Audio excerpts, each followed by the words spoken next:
મારી ગાડી ચલાવે છે દેખો.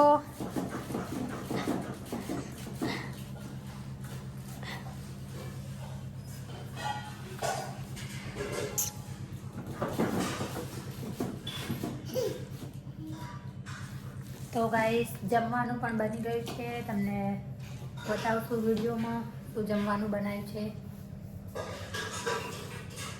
તો જો જમવામાં આજે